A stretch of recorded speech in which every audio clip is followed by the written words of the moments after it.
everybody. Welcome to the NEWSPASTE Podcast. I got a really interesting guest today, someone who we're going to see eye to eye on a load of things, because I believe politically he, though is classed as on the right, I think his views are objective, often libertarian, pro-constitutional, pro the right rules, not the let's adopt new rules for whatever, willy-nilly, as we say over here, for whatever means and purpose is trending at the time. You know, I really do like some form of permanence within, like, the idea of a constitution, the idea that the authorities have to abide by the same law that the people who work every day and live in these communities that they govern also have to abide. So I'm going to welcome Shreiff Mack over, a very interesting man. Welcome to the NEWSPASTE Podcast. How are you? Well, thank you so much for having me. I'm thrilled when I get to speak with foreign countries. I live in Arizona, and I was a cowboy sheriff from Arizona. I was never much of a cowboy, even though I was born and raised here in Arizona. But I was more into sports and football, basketball, baseball, and student government and choir and drama.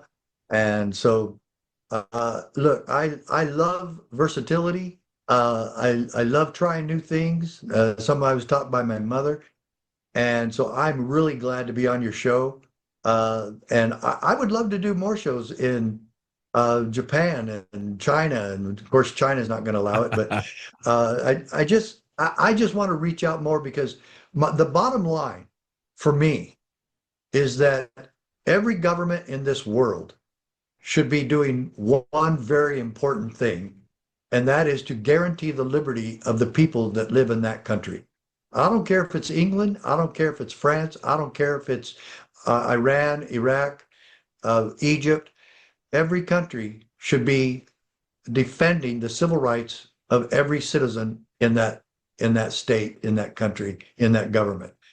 And why we can't understand that, and why we can't make that a goal, and the purpose of all government. And the purpose of all government in our Declaration of Independence, that to secure these rights, governments are instituted among men.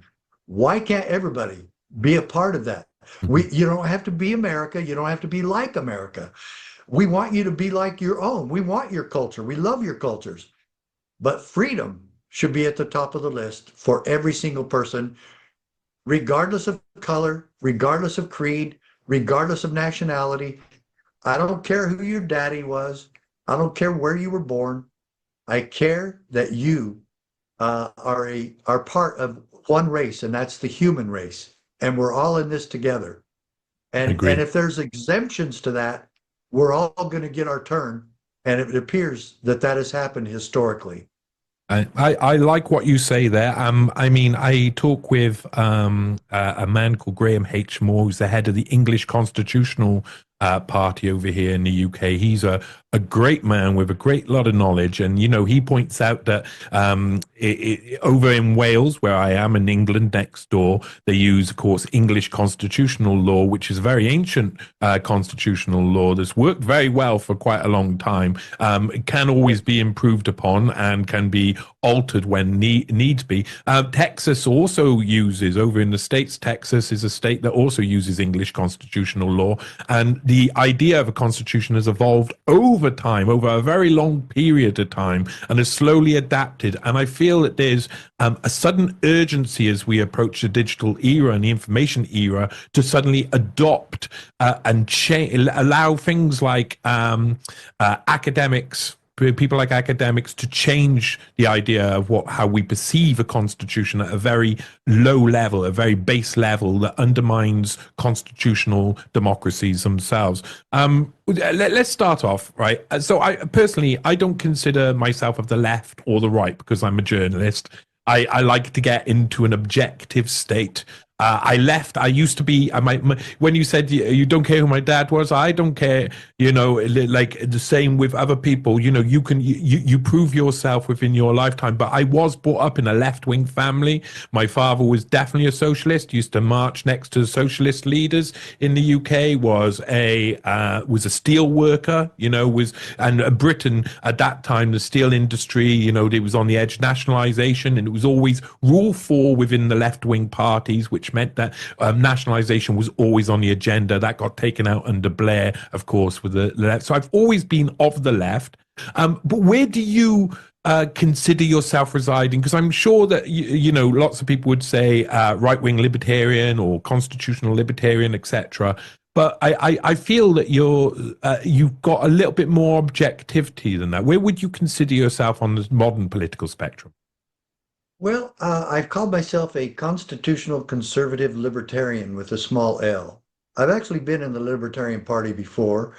I've tried just about every party there is. A lot of the third parties, I've tried those because I became very disenchanted with the Republican Party a time or two. I was a Democrat when I was sheriff. My views, though, of freedom have never changed, no matter what party I was in. I do not and will never support abortion. I believe that's absolutely a horrible thing to do when our entire Declaration of Independence, which is the backdrop of our Constitution, backdrop of our government, that when it says life, liberty, and the pursuit of happiness, those are the three basic fundamental God-given liberties that are the basis of our whole government. And that our government now says, but killing a baby in the womb is fine. I don't get that. No, I don't get that. And I will never support that. I think it's very demonic to think that, well, I don't have to be careful. I can just kill it. You know, I don't have to be careful with my sex partners, and I don't have to be responsible or accountable for my actions. I can just kill it. That is ever happening. But another one too, though, is that the American people are literally being forced by government with our taxpayer dollars to fund Planned Parenthood, $800 million a year, and they provide no government service. They're not part of our government. They're a private club, and yet we're forced to pay to that. And then Planned Parenthood takes that money and donates it back to the campaigns of the biggest abortionists in Congress. So that's all criminal. That's all very criminal. And we have no choice in the matter. But I'm thinking maybe we're going to, because I think the Christians of this country are going to get tired of this, and they're going to rebel, and they're going to stop paying to the government. And I think that that's a legitimate rebellion. Mm-hmm. It's peaceful and it's effective, and I think we need to do it. Ronald Reagan said that our tax structure was un-American and totally corrupt, and that it deserved a rebellion. And so, yeah, I totally agree with that. Where I'm on the left a little bit is I was part of it. And maybe you can even Google, I don't have one here in front of me. Maybe you saw it when you were doing research on me, but my undercover narcotics picture. When I was a cop in Utah, I was actually an undercover narcotics officer. I had a different name. I lived in a different place. I had 3 little kids at home. My wife was literally a single mom during that time. Very rarely did I get to go home. I would sneak home, and then I couldn't go outside. And so I had to stay in my home. I could not be seen in public with my wife and children, could not go to church with my wife and children. Luckily, that part was only about 6 months. The entire assignment lasted a year to do all the paperwork and do all the court cases.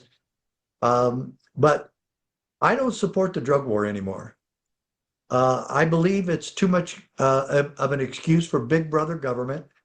And I don't like the idea, 2 ideas from government, from police, that they're hell-bent on finding out what's in my pocket, what's in my car, what's in my home, what's in my chest of drawers, and that they assume the role of protecting us from our own stupidity or protecting us from our own addictions or appetites. I don't want a police force in the world that believes that's their responsibility. I spent 20 years in law enforcement. I was undercover. I've done it all. I've done everything imaginable in law enforcement, but I never beat anybody up and I never shot anybody. Now, I would have done both if it was totally necessary. There's one time that I tell fellow law enforcement about an incident I had with a deputy. They said, "You should have shot that guy." I said, "We both had very good cover, and his 10-year-old son was standing at his side." Mm-hmm. And I told my deputy, I said, "Unless he starts shooting, I don't want to kill him." Mm-hmm. But even then, I said, it is your choice. I'm not going to make that choice for you, but this is what I want you to be thinking about. As long as that son is standing next to him and he's not pulling a trigger, and like I said, we had good cover. We weren't just standing there wide open. So we finally talked him into putting the gun down, and he did. He was arrested, and I don't believe in gun control. I've made a court case that was about saving the right to keep bear arms, but I took that man's guns away from him. And I said, "You're hooked on meth, and until you get a rehab, I'm not giving your guns back to you. Mm-hmm.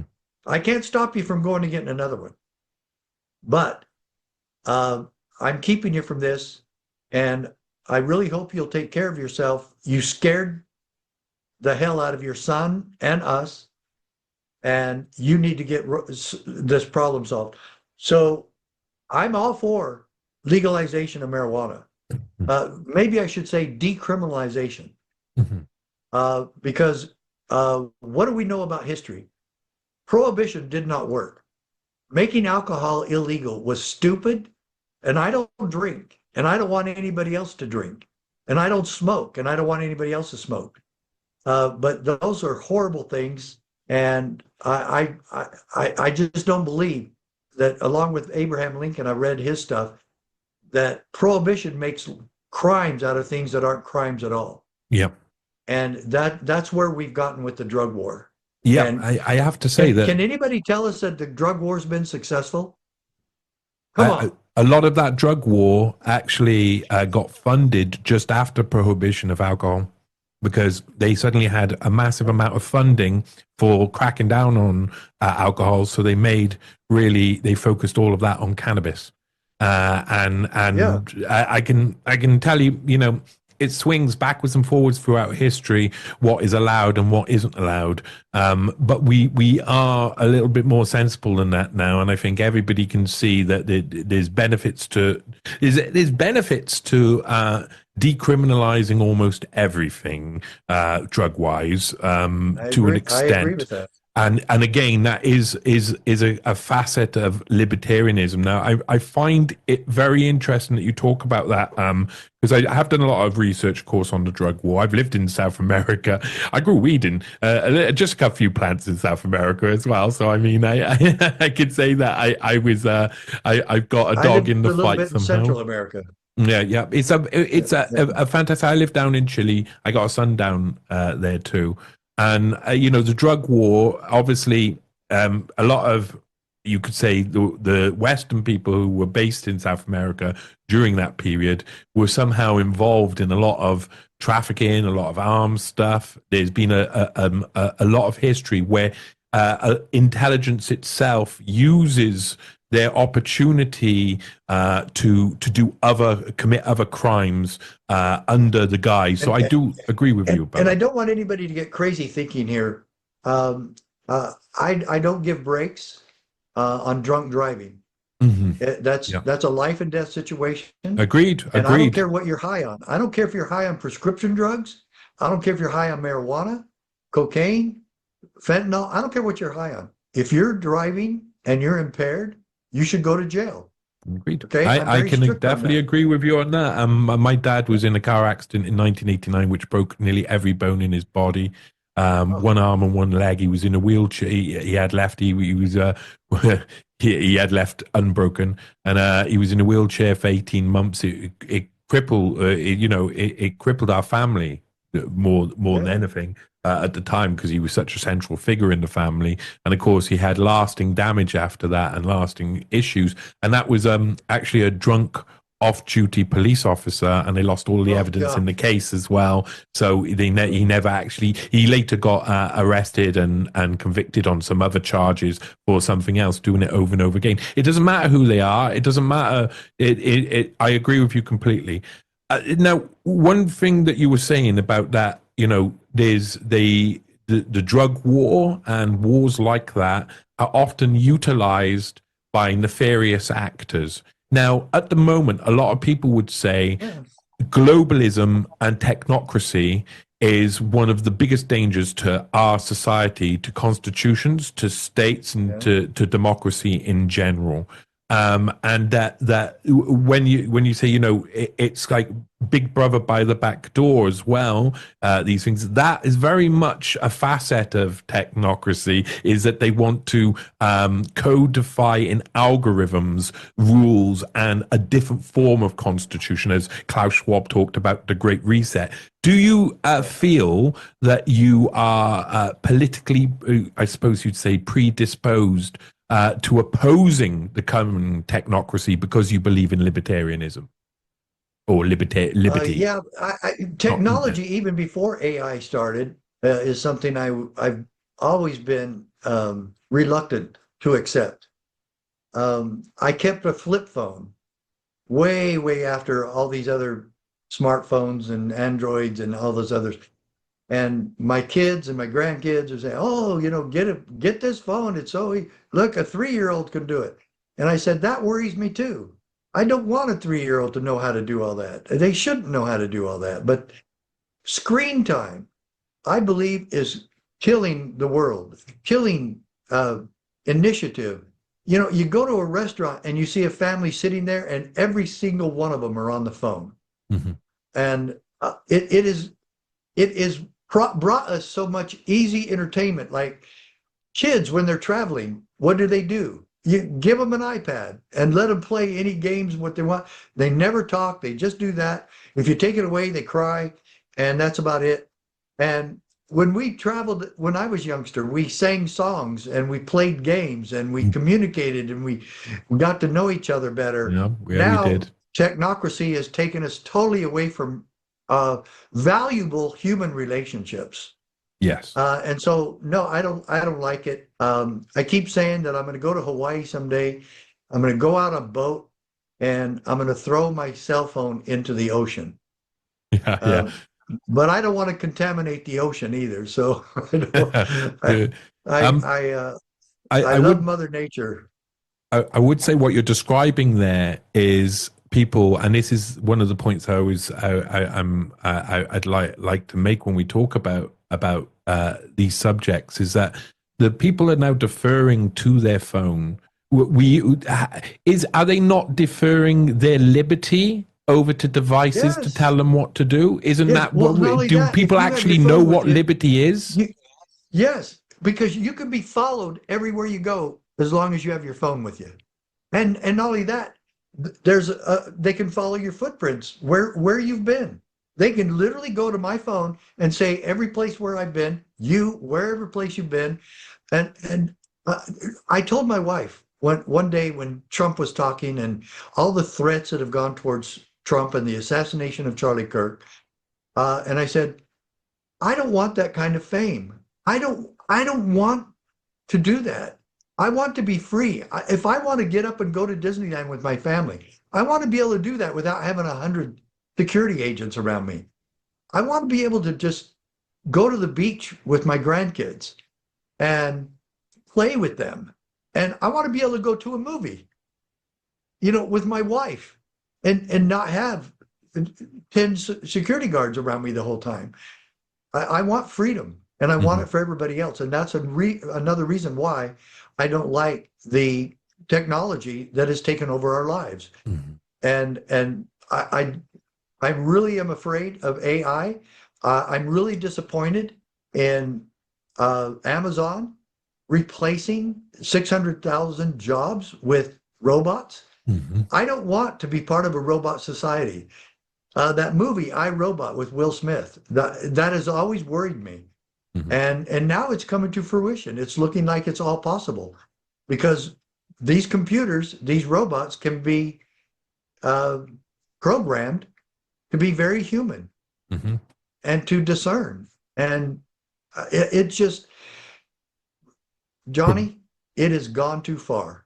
It's progressing exponentially. Yeah, it's progressing exponentially. That's the most worrying thing, because we're now further than we can even imagine, and that exponential progression from not being able to imagine is the unimaginable, and nobody really wants the unimaginable. We need always to pull human endeavor back from the brink, because we are predisposed to, again, like I say, Nietzsche talked about last man.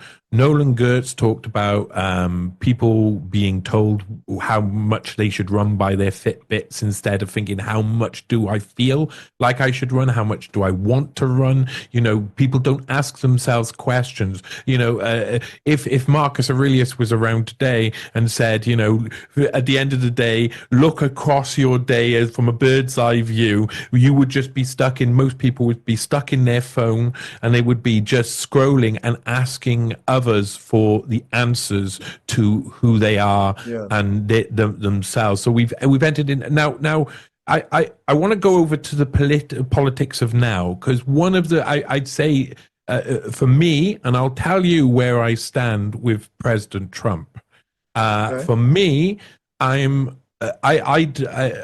researched the Epstein case for a long time. That's become a way just to distract, really, and to smear people. And I will say in Trump's favor that he was one of the only people I've researched. I've spoken about this out loud. I got an article coming out about it soon. He was one of the only people who broke connections with Epstein after he was being investigated, and later he was convicted. He broke off and he said, no, I'm not interested in that anymore, while everybody else who got involved with Epstein remained involved during his conviction and his first prison term, and they also got involved with him afterwards, something that President Trump didn't do. So I think that's a bit of a red herring. So I'd like to kind of throw that out the door a little bit and say I don't stick with the standard view on what's happening with that.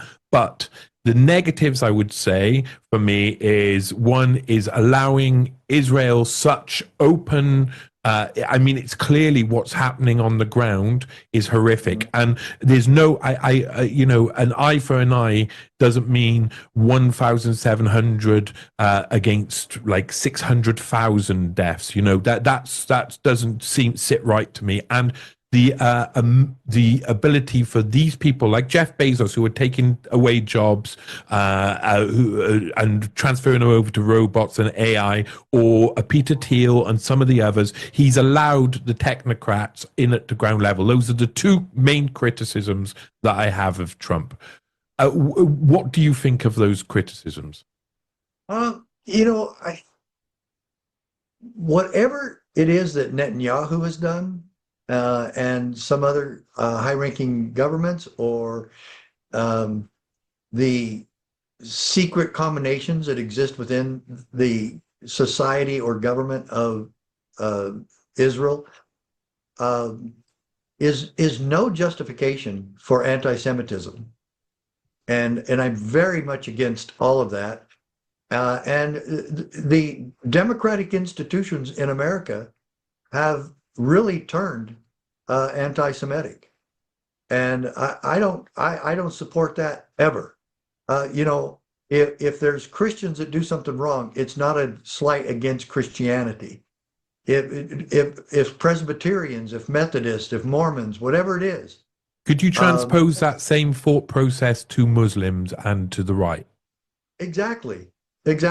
And I was a school teacher 5 or 6 years ago, and I did it for about 5 years. And I had, it was a very strong Hispanic district. So we had lots of Mexican students, Mexican Americans. And some of them were DACA. Their parents had actually come here illegally. And I loved those kids, and they loved me. And we had some Muslim kids, and I got to know their parents. I've been in their homes, and Abdul, I still have him on my phone, and we keep in touch. And one of them was on my basketball team. one of the Muslim kids, and he loved basketball. And he told me something once. He said, I've seen racism and I've seen Islamophobia around. And he said, and I made the kids call me Sheriff. I don't like being called Mr. Mack. And so he said, Sheriff, I have to tell you something. I never saw any of that from you. And my sister said the same thing. And he says, we just loved you and we loved your class. And I said, that really means a lot to me. Thank you so much. I feel that way in my heart, and I'm glad that you felt it and saw it. But the other part of this, though, with what's going on at universities and anti-Semitism, and I cannot stand that. I cannot stand that there were kids that celebrated the assassination of Charlie Kirk. And some school teachers did that in front of their students, actually celebrating that. And politicians in Washington, D.C. Gave tacit or sometimes outright support of what happened to him. And none of them were contrite or humble about it and said, I really feel for his wife and his parents and his children. No, AOC just came out, didn't say anything like that, just said, well, these people are so stupid. We tried to get gun control going and nobody will support us. She actually said, universal background checks. I sued the federal government regarding background checks in 1994. When we won at the Supreme Court, background checks were never stopped. AOC, why don't you take a look at yourself and look at the law? There have been universal background checks in America for over 40 years. And now, and then she makes a Charlie Kirk thing into a universal background check, like as if that guy who shot him wouldn't have passed a background check, because he would have. And that wouldn't have stopped anything. And so it's just about it's more rules from the back door. Politics. Yeah. And so I'm sick and tired of that.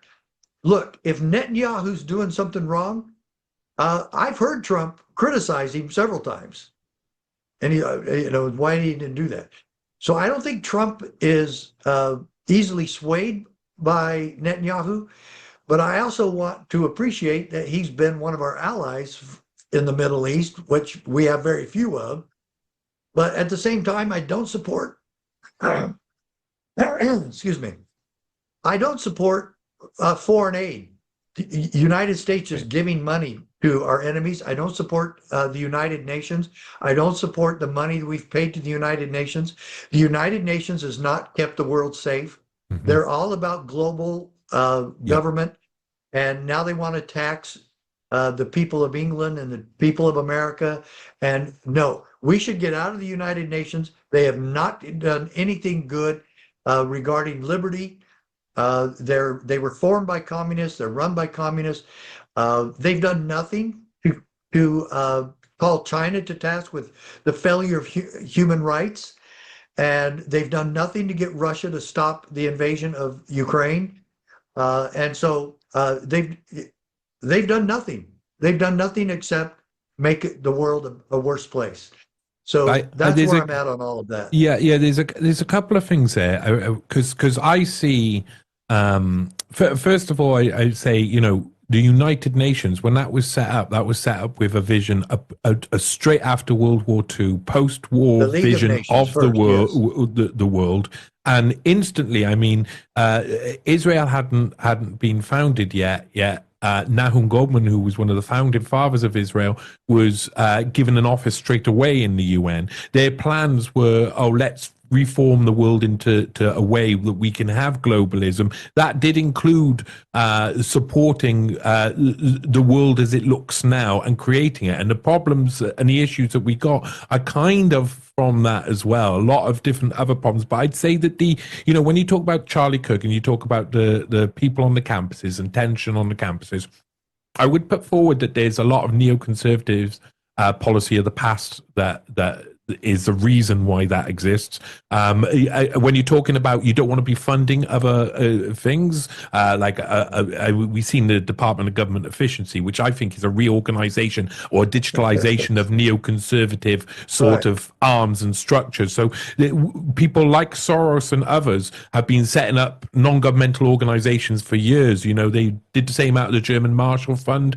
out of Harvard. Guido Goldman and his gang also helped set up loads of different NGOs for color revolutions. Now, there was a purpose for that, and it was to break down the Soviet Union. That's understandable. But afterwards, it was about taking over the country's political structures so that they could force globalism upon the people of that structure, of that country. So I think a lot of what we're seeing on the campuses is a projection of the money that's gone to support that NGO agenda. So I agree with you, but that neoconservatism has changed into something else, and I think people like Peter Thiel represent that neoconservatism. So it's a bit of an issue now. Now, one of my strong views is something you mentioned earlier, and I said, well, maybe Johnny and I are going to actually have a disagreement or disagree on something, because you said the word democracy, and America is not a democracy, and democracies have failed almost as bad as socialism and communism. The founding fathers called democracy mobocracy. In other words, they're very dictatorial, because as long as you can have one more than 50%, you can do anything. You can get away with anything. But democracy, and I don't know if you think you made a mistake mentioning it, but democracy is a failed system of government, and the founding fathers in America were against it. And there's the D word, democracy, is not mentioned in our Constitution, in the Declaration of Independence, in the Articles of Confederation, Federalist Papers. It might have a mentioning of it, but it was not promoted by our founding fathers to be with the government where we were supposed to be. Our Pledge of Allegiance says, "And to the republic for which it stands." We are a constitutional republic, and most of the rights that we've gotten in our Constitution Declaration of Independence came from the history of England. And I'm proud of that. England, like the 1650 Rights of Englishmen and the Magna Carta, these were very powerful.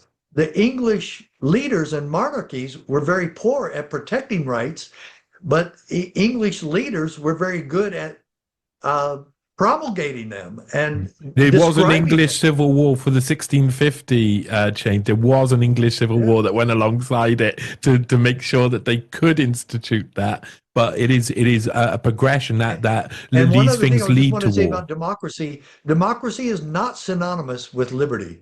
And so, other than that, I don't know why you used it, but you did. But I wanted to give my opinion about democracy. Well, I think democracy is even worse than what you say, because when you say when you say you only have to get 51%, in actual fact you only have to get 51% of the popular vote. Not even that. You get the parties are split into loads of different parties over here, for instance. So the popular party will get like 25% of the popular vote nowadays to be able to govern, and that means in actual fact they're only representative of something like 10 to 12% of the people of the country. So it's not even like you're ruled by a different minority, and it's a minority that can be mobilized by the media.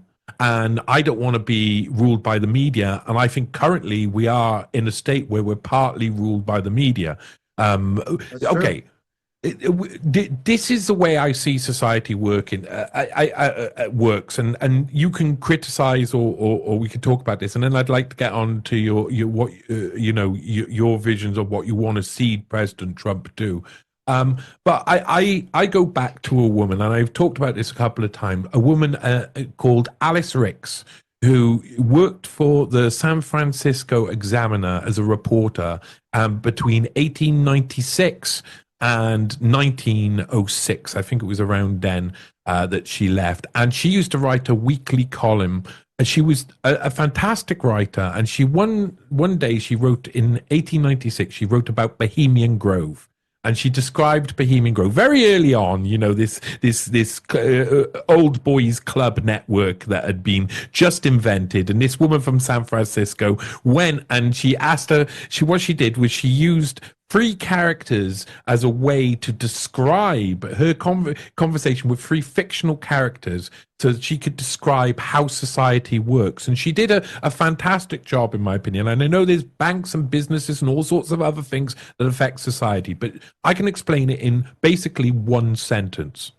The academics in the universities and in the public policy institutes tell the government man what they should do, and the government man can't get the people to trust him because they're so untrustworthy. So they go to the actors, the bohemians, the media to sell it to the people. And that's the way our society works. The academics who think they're above everybody else and think they're cleverer than everybody else and think they know better than everyone else designs the policy, gives it to the government who thinks they're better than everyone else for different reasons, who think they got power and think they have control, have no power and control really. It's all perception, and that perception is given by the media, by entertainers, etc. So they go out to the actors and to the musicians, and the musicians and those guys can capture the heart and minds of people. And so if you capture the media, you control society.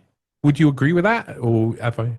Yes, absolutely. I think that's very intuitive. That's exactly what's happening, and it's really a basis for the problems in the world and America, that we don't adhere to our Constitution anymore, and that's because of the academics and the curriculum being taught in our government-owned schools and controlled schools, and the National Education Association, which is a teachers union, has more to do with what our kids are taught than parents or any other entity.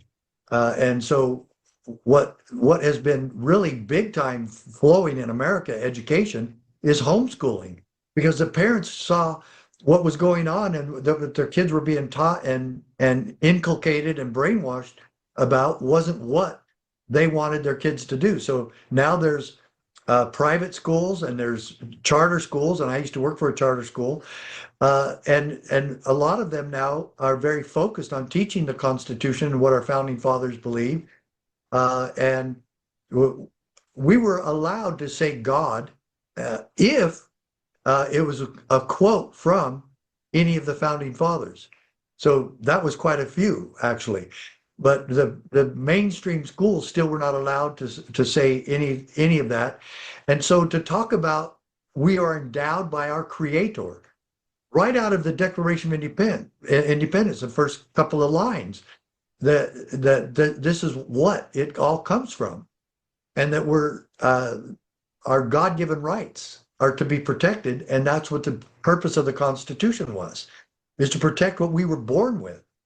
And so you're absolutely correct, and I'm really thrilled that you gave that opinion, because I share it totally. But I think you were much more articulate in presenting Alice Ricks. Alice Ricks from the San Francisco Examiner, a woman from the 2 centuries ago, could define how our society works better than every journalist I've ever heard throughout my entire lifetime. Yes. And I think that's because when you're right down at the base, when you're seeing it form right at the start, and you're seeing how society is now expressing. Say her name again. I didn't catch her name. Alice Ricks, R-I-X, and you have to go to the newspaper archives, and you have to go back to the San Francisco Examiner and look at her articles if you want to read them. I'm actually going to probably do a load of read-throughs of her articles, because I find her such an amazing figure who thinks about things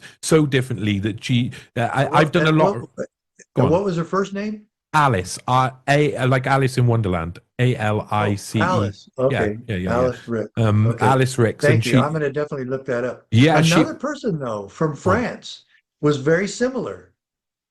Bastia. The law. And he called it right. And I think he wrote that 250 years ago or more. Yeah. The law. And if every politician would read the law, Mm-hmm. and If one other every thing too, politician would only read the yeah, law, then we would yeah, have a I know, different wouldn't it be something? society. And everyone should read my Supreme Court case. Yeah. And this is on my website, CSPOA.org. And I put this together. I read my own Supreme Court case. I was the first sheriff in American history to sue the federal government, take it all the way to Supreme Court and win. Everyone in the world should be familiar with this case. It is so foundational, it's so fundamental. And Scalia, Justice Antonin Scalia, wrote the decision, and it was rendered in June of 1997. Has not been changed. But Scalia said in his introduction of the case, I'm going to take you through a history lesson. And he quotes the Federalist Papers, and he quotes the Founding Fathers, and he quotes the Constitution. And it's probably one of the most important decisions in the last 100 years. And I actually met Scalia, and I told him that I was the primary litigant in this case. And he said that was one of the most important cases I ever worked on. Mm. And it's He worked so on some powerful. big cases. Yeah, right. So anyway, folks, everybody go to the website, do that. Any of you who want to make donations, you're completely allowed to do that. I invite you to do that and be a part of what we're doing, because we're really promoting liberty county by county, and that we can restore America and our Constitution county by county. We, the people, working with our local officials primarily, and creating pockets of liberty all throughout America. And that's what we've been trying to do. But that's what my wife and I have dedicated our lives to. So I like the fact that we've been able to speak, and a lot of people would assume we're in different areas, but at the end of the day, we're two humans who are talking about how to regain liberty in a world which is unjust, right, and is structured in a certain way, right, so is definable. And I really do appreciate that we're able to speak. I'm sure that if you could get me to an event in Wales or London or whatever else, I would love to do that. Oh, I bet you would. Be there in person.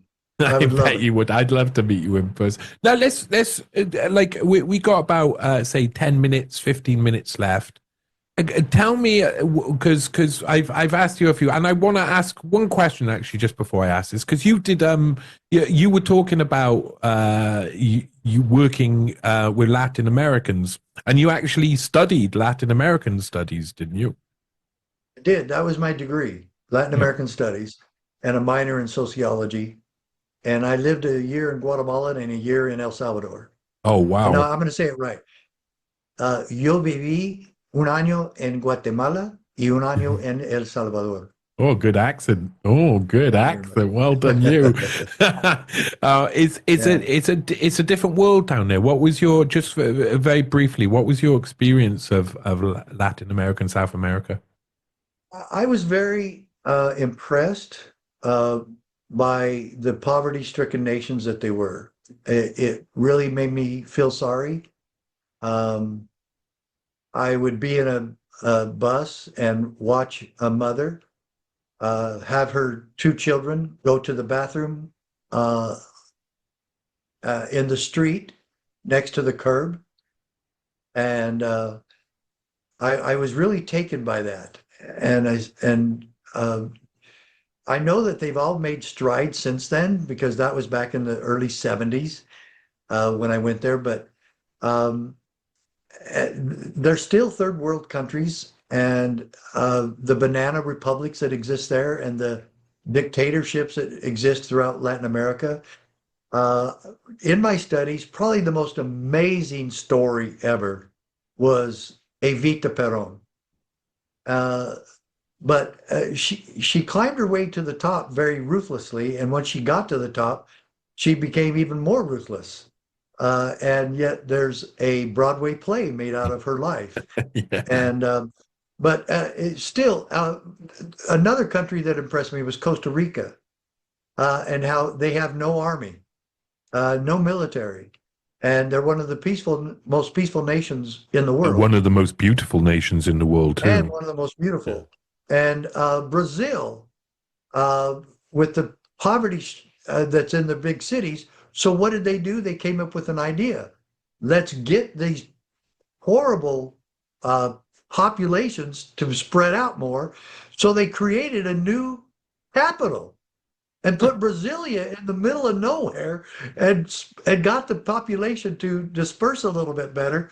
That was a great idea. I don't think it's worked enough because the population is still out of control there. Yeah, yeah, But yeah. it was an amazing idea. I do. And They are a law and unto themselves. I find. When I was yeah, living down in Chile, there's a sentence that I kept hearing from all people, and it was a lot because Chile. I mean, relatively, it's still pretty poor, but relatively, it's richer than its neighbors. So you get a lot of immigration coming in. And even from the immigrants, they say the same. They say, "Oh no, the real crazy people are those people from Gringolandia up there. The gringos, they're the mad ones. They see what all of America, all of Europe, everything is Gringolandia, and it's all a yeah, madness." exactly. Yeah. But you know what? Latin America, especially, I'll take an example. I've traveled pretty extensively through Mexico because I live really close to Mexico. And so, but Mexico should be one of the richest countries in the world. Agreed. They have all sorts of different places that are the best vacation Oh, towns and cities. mhm. They have lots of beaches. They have industry. They have oil. They have good people. What has stopped them? What has kept them down? And I believe it's the government's push to keep the society the way it is, and the aristocrats have control of the government, and they don't want a huge middle class taking over. Yeah. I guess another problem is that the cartels are far too involved in their gross domestic product, Yeah. and it's too much, and they rely on it too much, and it's created a lot of violence. And if a reporter says anything bad about the cartels, they kill them. Yeah. Yeah. Yeah. And If it's that dynamic can change, I agree. Mexico would be one of the most popular and inspiring countries on yes, earth. it would. Is the people of Mexico are very special. They make some Yeah. good food. I'm just saying, they Oh, make some they fantastic do. They food. do. Okay, going on. President Trump, he's in office now. Obviously, the supporters of Trump are very happy with a lot of what he's done. I mean, Yeah. I've already said the parts I disagree with him on. Per se. What would you like to see Donald Trump do now? Well, my hat's off to him. I would give him an A+ for the work that he's done in securing the border. That's been miraculous. Getting deportation, that still needs a lot of help. And I talked to Tom Homan in his office about 5 or 6 weeks ago in Washington, D.C. I work with sheriffs all across the country, and we want all the sheriffs to participate. We believe that would be much more effective because nobody knows their counties and their communities better than the sheriff. Washington, D.C. law enforcement does not know my county of Graham County in Arizona. But the sheriff there now, Sheriff Allred, does. And he knows it very well. And Maricopa County, which is the greater Phoenix area, huge, 5 million people in one county. The sheriff there knows the county better than anybody else, and they should be involved with helping with deportation. But the sheriff cannot be forced to either way. And that's one of our big problems there. And Washington State's the worst one for attacking the office of sheriff. And so we're going to have a conference there and try to remind everybody that this is a constitutional republic and that the sheriff does not report to the attorney general or to the governor or to the legislature. He reports and serves the people. That's it. So Trump, I would say, they've got to raise the bar on deportation. But there's so many other freedom issues, God-given liberty issues, that I think he needs to take a deep breath and take a step back and look again at America from the helicopter. He has already mentioned this, that the IRS, the Internal Revenue Service, should be abolished. And they should, because they are so unconstitutional and so un-American and so illegal. Their tactics, they're a bunch of bullies. They intimidate the American people. They strike fear in the American people, and this shouldn't be happening. And if the tax structure was fair and simple, we wouldn't even need them in the first place. But it's so convoluted, and they don't even pass their own audits, but they still march on.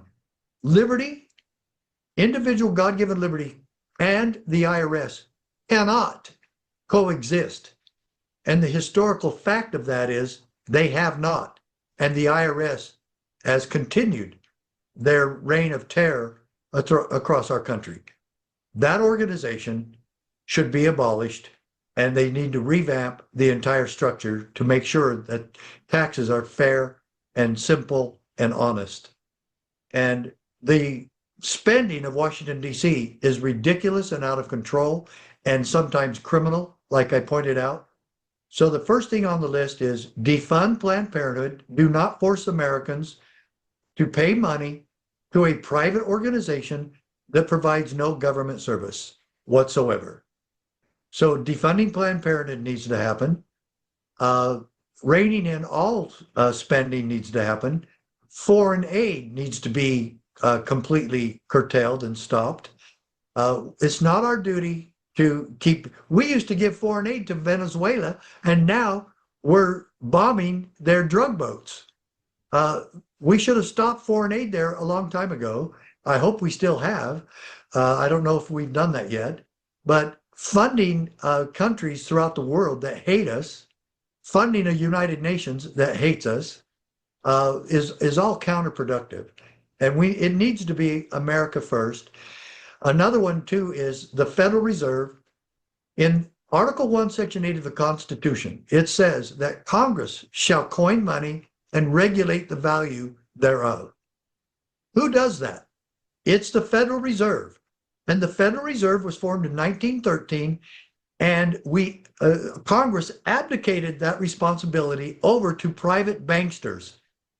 They do not work for us. They spent $2 billion on renovating their office. They didn't have to get permission from anybody. They didn't get permission from anybody. They just did it. They're an entity unto themselves, and they need to be abolished. He's talked about firing a couple of them.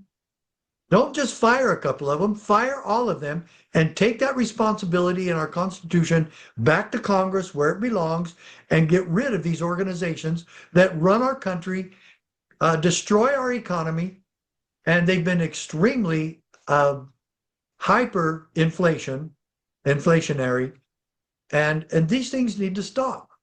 And if he really wants his legacy to be freedom-based, look, he doesn't need permission from anybody. He would need to work with House Speaker Johnson in getting these laws passed, but I'm sure they could do it now.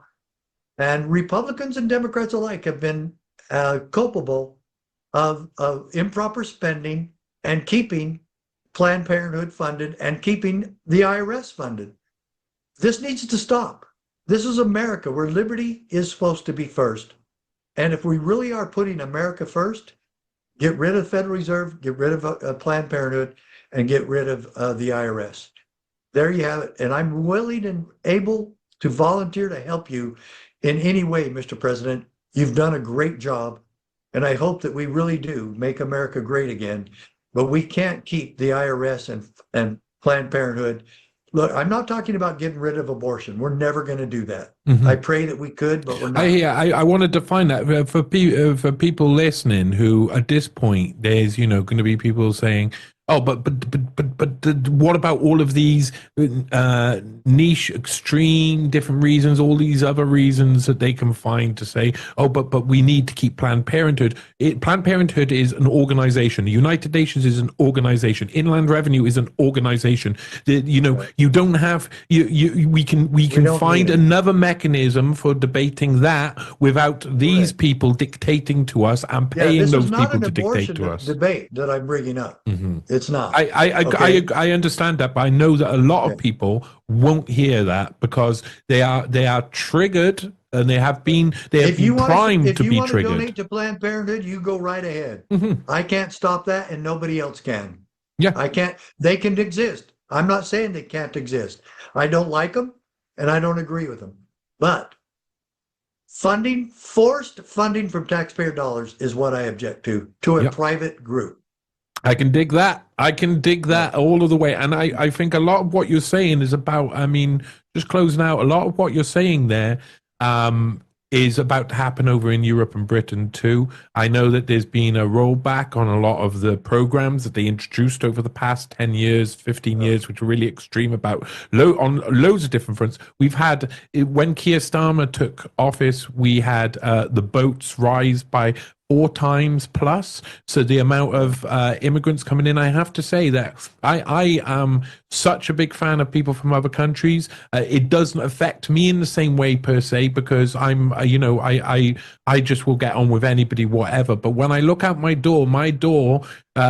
community is changed in ethnicity, in culture, in language, almost irreversibly, except for the fact that, and this is something that isn't really noted, that a lot of the people who have come in keep within the same communities and won't mix with the outside communities. So there's a lot of, like, for instance, there's a lot of Indian people in my community. Indian people only marry other Indian people. If we were to say that as in white people, everybody would say, oh, you're racist, is it? Yes, because that's how races work. Races tend to, I find something very interesting. If you go back to 2014, they did a genetic map of the UK. Very interesting. It shows where all of the, like my grandparents, they would have tested their genes and they got samples from all around the country, and they discovered that people haven't actually moved for 1,500 plus years. The map of 600 AD is almost indistinguishable from the genetic map.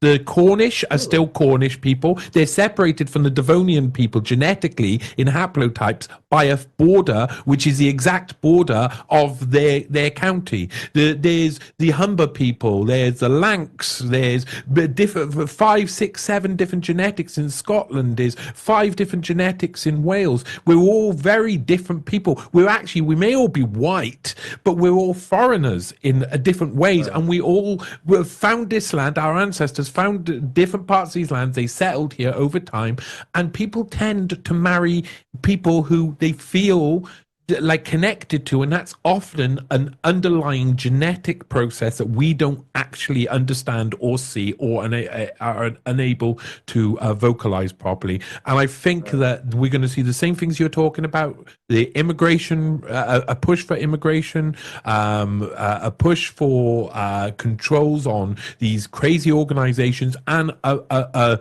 halt to the enforcement of globalism by organizations such as the United Nations, World Health Organizations, and other organizations that are there to dictate from afar without any ability. So I think we're going to see the same thing. I think we're entering into a world which is getting more libertarian, I would say, but in the same way we have the dangers of the technocracy coming in, automating and giving us our constitution without any sort of like changing our constitutions in every country to be one generic, poorly fitting and ill-fitting and horrible constitution, which is really not. It's just a dictatorship from abroad.